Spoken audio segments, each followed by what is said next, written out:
வேலைக்கு சென்றவர்களை கைவிலங்கிட்டு அவமானப்படுத்தி ஏதோ பயங்கரவாதிகளை தீவிரவாதிகளை போல சொந்த நாட்டுக்கு தொடர் முன்பே சொன்னதை போல ராணுவ விமானத்தில் விலங்குகளை போல கால் விலங்கிட்டு கை விலங்கிட்டு இந்த நாட்டுக்கு திருப்பி அனுப்பி வைத்த நிறவெளி பிடித்த ட்ரம்பை கண்டித்தும் அமெரிக்க அரசை கண்டித்தும் இவ்வளவு கொடூரம் நடந்த பிறகு இந்த தேசத்தினுடைய இந்த மக்களுடைய கௌரவத்தை காக்க தவறிய நரேந்திர மோடி அவர்களுடைய அரசை கண்டித்தும் இங்கே இந்த ஆர்ப்பாட்டம் நடந்து கொண்டிருக்கிறது. எனவே இப்பொழுது அமெரிக்காவிலிருந்து இந்தியாவுக்கு அனுப்பப்பட்டவர்கள் 104 பேர் என்று சொல்லுகிறார்கள். ஆனால் 18,000 பேர் அடையாளப்படுத்தப்பட்டிருக்கிறார்கள் என்று அந்த அரசு சொல்கிறது. இன்னும் இந்தியாவில் இருந்து 7 லட்சத்திற்கும் மேற்பட்டவர்கள் அமெரிக்காவில் இருக்கிறார்கள். அவர்களையும் இங்கே அனுப்பி வைப்போம் என்று அந்த அரசு இன்றைக்கு கூறிக்கொண்டிருக்கிறது. ஆனால் அங்கிருப்பவர்களை இந்த நாட்டுக்கு அனுப்பி வைக்கிறார்கள் என்கிற செய்தி இந்த நாட்டுக்கு தெரியும். அமெரிக்காவில் இருந்து இங்கிருந்து புலம்பெயர்ந்து அங்கு தங்கியிருந்தவர்களை இந்த நாட்டுக்கு அனுப்ப போகிறோம் என்கிற செய்தி இந்திய நாட்டுக்கு தெரியும். இந்த நரேந்திர மோடி இந்த செய்தியை இந்த மக்களுக்கு சொல்லவில்லை, நாடாளுமன்ற அவைக்கு சொல்லவில்லை, ரகசியமாக பாதுகாத்து வைத்திருக்கிறார்.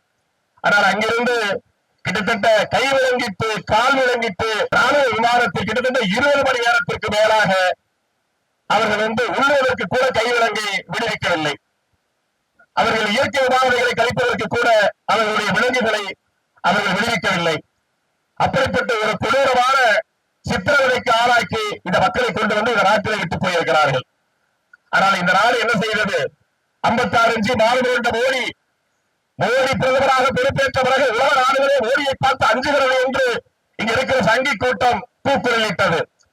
ஆனால் இதே போல கொலம்பியா என்கிற ஒரு சின்ன நாடு, 5 கோடிக்கு கீழ் மக்கள் தொகை கொண்ட ஒரு நாடு, அந்த நாட்டில் இருப்பவர்களையும் இதே அமெரிக்கா, இதே ட்ரம்ப், இதே ராணுவ விமானத்தில் கொலம்பியாவுக்கு அனுப்பி வைத்தார். ஆனால் கொலம்பியா அரசு என்ன செய்தது? அந்த குடியரசு சுதந்திர அரசு என்ன செய்தது என்று சொன்னால், அந்த குட்டி நாடு 5 கோடிக்கு குறைவாக மக்கள் தொகையை கொண்ட அந்த நாடு அந்த ராணுவ விமானத்தை கொலம்பியாவிலே தரையிறக்க விடவில்லை, திருப்பி அனுப்பியது. ஆனால் திருப்பி வைப்பதால் என்ன விளைவுகள் வரும் என்பதெல்லாம் அவர்களுக்கு தெரியாமல் இல்லை. அழைத்தவர்களுக்கு தெரியும், ட்ரம்ப் என்னெல்லாம் செய்வார் என்று தெரியும். தெரிந்துதான் அந்த விமானத்தை திருப்பி அனுப்பிவிட்டு இங்கிருந்து தன்னுடைய சொந்த விமானத்தில் தன்னுடைய மக்களை கௌரவமாக பாதுகாப்பாக தன் நாட்டுக்கு அழைத்து வந்தது கொலம்பியா. அது மட்டுமல்ல, மெக்சிகோ நாட்டினுடைய ஜனாதிபதி ட்ரம்பை பார்த்து சொல்லுகிறார், ட்ரம்ப் அவர்களே, நீங்கள் தேர்தல் காலங்களிலே உத்தரவிட்டீர்கள், தேர்தல் காலங்களிலே சில வாக்குறுதி அளித்தீர்கள், ஒருவேளை நான் வந்துவிட்டால் எங்களுடைய எல்லையில சுவர் எழுப்புவோம் என்றெல்லாம் சொன்னீர்கள்.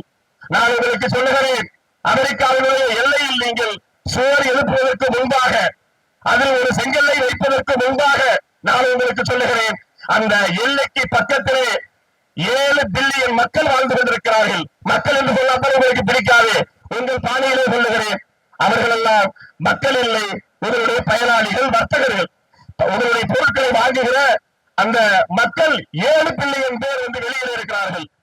நீங்கள் ஒரு செங்கல்லை வைப்பதற்கு முன்பாக யோசித்து பாருங்கள். அது மட்டுமல்ல, அடுத்து என்று சொல்லுகிறார், நீங்கள் சுவர் எழுப்பி 48 மணி நேரத்திற்கு உள்ளாகவே உங்கள் நாட்டில் இருக்கிற ஐபோன், அங்க இருக்கிற செல்போன் மட்டுமல்ல, கார்கள், உற்பத்தியாகிற பொருட்கள், இது அனைத்தையும் இந்த 7 பில்லியன் மக்களும் புறக்கணிப்பார்கள்.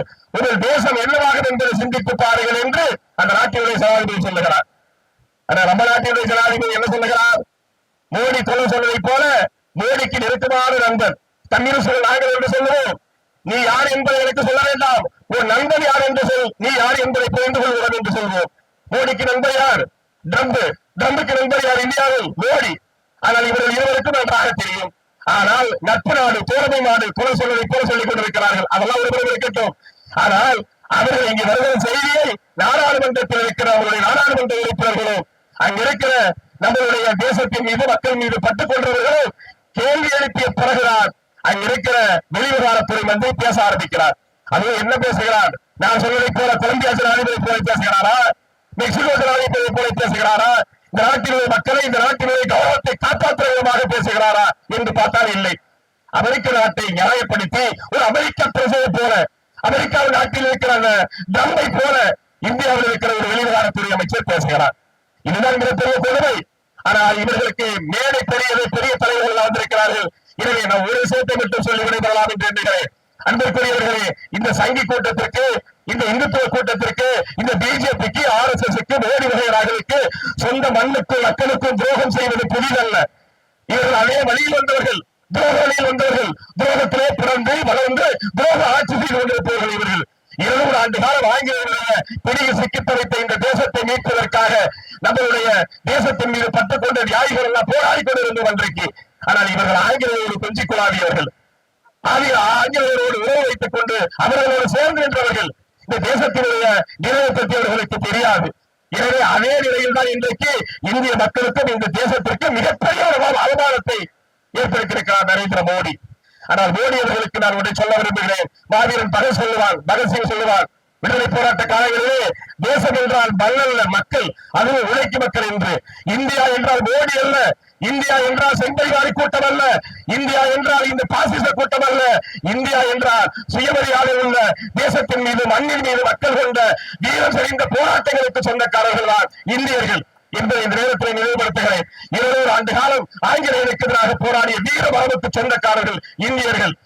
ஓராண்டு காலம் விவசாய சட்டத்திற்கு எதிராக போராடி சட்டத்தை திரும்பி பெற வைத்த வீரம் சரிந்த விவசாயிகள் போராட்டத்திற்கு சொந்தக்காரர்கள் நாங்கள் என்பதை இந்த நேரத்தில் சொல்லி, இந்திய மக்களுடைய கௌரவத்தையும் இந்திய தேசத்தினுடைய கௌரவத்தையும் பாதுகாப்பதற்கு கம்யூனிஸ்டுகள் நாங்கள் இருக்கிறோம், இந்திய கூட்டணி இருக்கிறது, இங்க இருக்கிற தலைவர்கள் நாங்கள் இருக்கிறோம், பெருந்திரளான மக்கள் இருக்கிறார்கள் என்று சொல்லி மோடியையும் மோடியினுடைய நண்பராக இருக்கிற இந்திய மக்களை அவமானப்படுத்திய ட்ரம்ப் அவர்களையும் கண்டித்து நிறைவு செய்கிறேன். இன்கிலாப் ஜிந்தாபாத்.